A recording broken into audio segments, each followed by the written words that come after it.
Hello students, my name is Rohit Penuli and I am from ICT virtual classroom Dehradun. कैसे आप सभी? मेरे ख्याल से बहुत अच्छे होंगे, फिट होंगे, फाइन होंगे। हम बात कर रहे हैं क्लास 9th साइंस की, जिसके अंदर हम पहला chapter matter in our surrounding, हमारे आसपास के पदार्थ को रिवाइज कर रहे हैं। ठीक है ना? तो उसी को हम रिवाइज करते हैं। तो चलिए आए बात करते हैं, उसी को समझने के लिए चलेंगे बच्चों स्मार्ट बोर्ड की तरफ। तो पिछली बार हमने ऊर्ध्वपतन के बारे में हमने बात की थी कि सॉलिड से अगर डायरेक्टली आपको गैस में जाना है तो हम सब्लिमेशन कहते हैं, और अगर गैस से आपको सॉलिड में जाना है तो हम डिपोजिशन कहते हैं। ठीक है ना? तो ऊर्ध्वपतन यानी सब्लिमेशन क्या कहता है कि द्रव्य अवस्था में परिवर्तित हुए बिना ठोस अवस्था से सीधे गैस में बदलने की प्रक्रिया को हम ऊर्ध्वपतन कहते हैं। Change of state directly from solid to gas without changing into liquid is called sublimation. ठीक है, तो ये हम बात कर चुके हैं पिछले भाग में। अभी बात करते हैं निक्षेपण। डिपोजिशन क्या होता है? गैस से सीधे आप जब ठोस बनाएंगे उसको हम निक्षेपण कहते हैं। Change of state directly from gas state to solid state without changing into liquid is called deposition, है ना? इसको आप डिपोजिशन कहते हैं।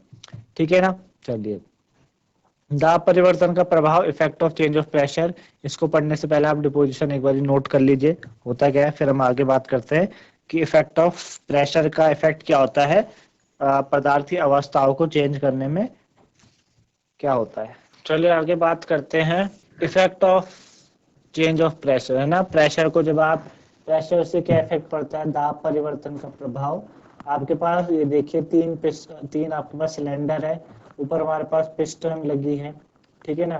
तो आपने देखा कि हम इस तरीके से जब पिस्टन को अप्लाई करते हैं तो हमने क्या करा, सबसे पहले हमारे पास गैस थी, गैस में हमने क्या करा, गैस को हमने क्या करा, प्रेस करा with the help of pistons.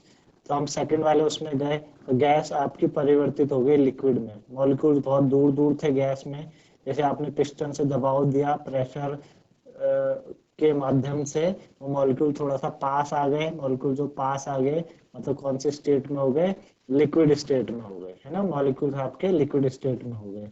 दूसरा हमने क्या करा, पिस्टन वापस पिस्टन को जब प्रेस किया हमने तो जो लिक्विड में मॉलिक्यूल जो उसमें मॉलिक्यूल्स थे वो और आपके क्या आ गए, पास आ गए। तो किस में बदल गए, सॉलिड में बदल गए। तो आप देख पा रहे होंगे किस तरीके से प्रेशर को अप्लाई करने से हम इन अवस्थाओं में क्या कर रहे हैं, चेंज लेके आ रहे हैं। ठीक है ना? ठीक है ना? आएगा समझ में? इसी का प्रभाव एक हमको ये देखने को मिलता है सॉलिड CO2 में कि ठोस कार्बन डाइऑक्साइड क्या होती है ना? जब वायुमंडलीय दाब का माप 1 एटमॉस्फेयर हो तो ठोस कार्बन डाइऑक्साइड द्रव्य अवस्था में आए बिना सीधे गैस में परिवर्तित हो जाती है ना? जब वायुमंडलीय दाब का माप 1 एटमॉस्फेयर हो तो ठोस कार्बन डाइऑक्साइड द्रव्य अवस्था में आए बिना सीधे गैस में परिवर्तित हो जाती है। आई बात समझ में कि आपने क्या करा, एक एटमॉस्फेयर आपने प्रेशर दिया तो जो ठोस होगी यानी जो सॉलिड कार्बन डाइऑक्साइड होगी वो क्या हो जाएगी, उस अवस्था में आ जाएगी। ठीक है ना? तो सॉलिड CO2 को हम ड्राई आइस भी कहते हैं। ठीक है ना? सॉलिड CO2 को हम ड्राई आइस भी कहते हैं। तो हमने क्या करा, जब प्रेशर अप्लाई किया तो आपके पास जो सॉलिड कार्बन डाइऑक्साइड थी वो क्या हो गई, सॉलिड कार्बन डाइऑक्साइड में आने से पहले ही वो सीधे गैस में परिवर्तित हो गई। ठीक है ना? चलिए, तो इसको आप नोट डाउन कर लीजिए। सॉलिड CO2 होती क्या है, पहले तो आप ये डायग्राम बना सकते हैं effect of change of pressure का, देन फिर आप सॉलिड CO2 के बारे में लिख सकते हैं।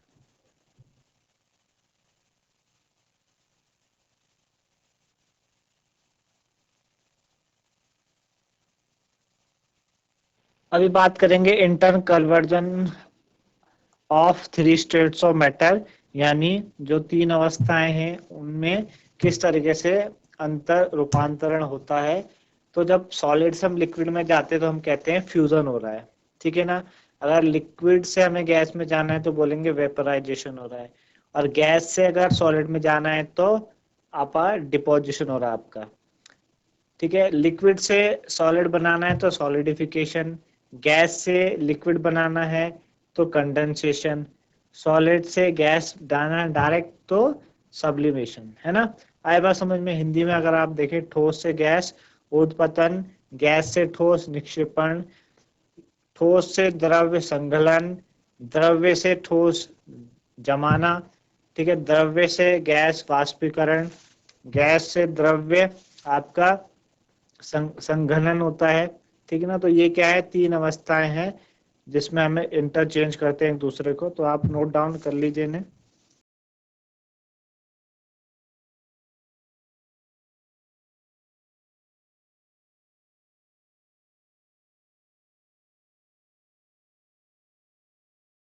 चलिए आगे बढ़े।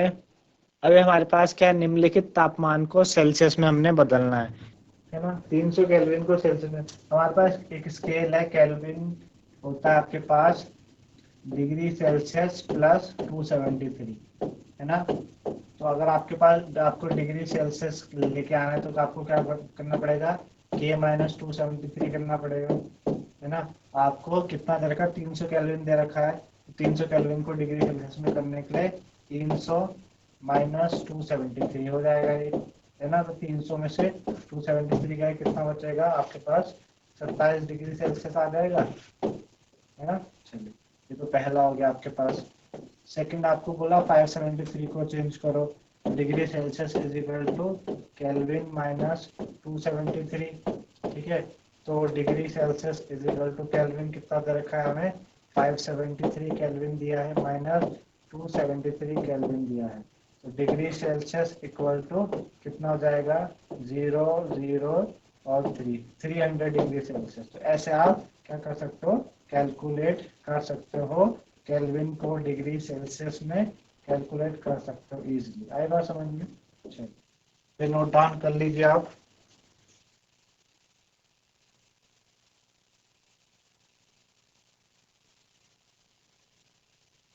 ठीक है, तो इस तरीके से मेरे ख्याल से आप लोगों को समझ आ रहा होगा कि किस तरीके से हम क्या करेंगे, डिग्री सेल्सियस को, केल्विन को डिग्री सेल्सियस में चेंज करेंगे। अभी दूसरे क्वेश्चन में हमको ये पूछा गया था कि निम्नलिखित तापमान पर जल की भौतिक अवस्था आपको बतानी है। तो 200 डिग्री सेल्सियस में हमें पूछा जल की भौतिक अवस्था हमें बतानी है। तो देखो 100 डिग्री पे जो जल है वो उबलना स्टार्ट कर जाता है, 100 डिग्री के बाद वो गैस में परिवर्तित हो जाता है, भाप में, है ना, स्टीम में। तो हमें जल की भौतिक अवस्था हमारे पास 3 ही होती है, सॉलिड, लिक्विड, गैस।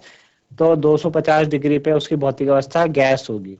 100 डिग्री पे हमें बताना है कि क्या होगी, तो 100 डिग्री पे वो सॉलिड भी होगी, ठोस भी होगी और गैस भी होगी, क्योंकि 100 डिग्री पे वो जल तो है ही और वो अभी उबलना भी स्टार्ट किया उसने, यानी भाप में परिवर्तित भी हो रहा है वो। 100 डिग्री पे वो दोनों रहेंगी, सॉलिड भी रहेंगी, सॉरी गैस भी रहेगी और आपकी गैस भी रहेगी और लिक्विड भी रहेगी। तो आई बात समझ में कि किस तरीके से आप पता लगा सकते हैं। अगर मैं बोलूं 25 डिग्री में आप बताओ जल की भौतिक अवस्था, तो 25 डिग्री देखो, 0 पे वो मेल्ट होती है, जो वाटर है 0 पे मेल्ट, वो आपका फ्रीज होता है। तो उससे और 100 पे बॉयल होता है, उसके बीच में वो पूरा जल रहेगा। तो 25 डिग्री पे वो जल रहेगा, है ना। 0 डिग्री पे क्या होगा, वो आपका सॉलिड भी रहता है और जल भी रहता है, क्योंकि 0 डिग्री पे वो फ्रीज भी हो रहा है, सॉलिड में भी बदल रहा है और जल भी है वो, है ना। तो मेरे ख्याल से आप लोगों की बातें समझ में आ रही होंगी। तो इस तरीके से आज हमने बात करी डिपोजिशन क्या होता है आपका, है ना, और effect of change of pressure, पदार्थ की अवस्थाओं को चेंज करने के लिए प्रेशर किस तरीके से महत्वपूर्ण भूमिका निभाता है, सॉलिड CO2 क्या होती है, ठोस कार्बन डाइऑक्साइड किसे कहते हैं हम, है ना, और inter conversion of states of matter क्या होती है। कुछ हमने क्वेश्चंस किए, कन्वर्जन केल्विन से सेल्सियस में जाना, सेल्सियस से केल्विन में जाना, है ना। तो मेरे ख्याल से बातें आप लोगों को समझ में आई होंगी। तो आज के लिए इतना ही, धन्यवाद, हैव अ नाइस डे।